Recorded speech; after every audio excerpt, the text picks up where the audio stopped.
ውድ ተመልካቾች በኢፌዴሪ የተሻሻለው የቤተሰብ ሕግ አንቀጽ 75 ላይ ጋብቻ የሚፈርስባቸው ምክንያቶችን በዝርዝር ያስቀመጠ ሲሆን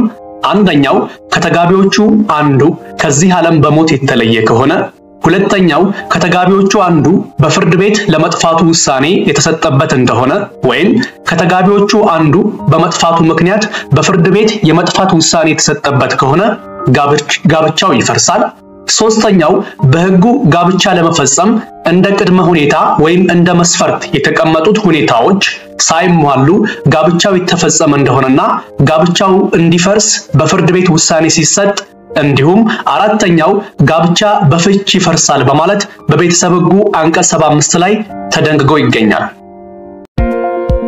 የሀገርና የህብረተሰብ ምሰሶ የሆነው ቤተሰብ በጋብቻ አማካኝነት የሚመሰረተው እስከ ተጋቢዎች እድሜ ፍጻሜ ድረስ በአንድ ጣራ ስር አብረው ለመኖር በማሰብ ስለመሆኑ የሚታመን ጉዳይ ቢሆንም በተለያዩ ምክንያቶች ይህ የተመሰረተው ጋብቻ ሊፈርስ እንደሚችል ይታወቃል።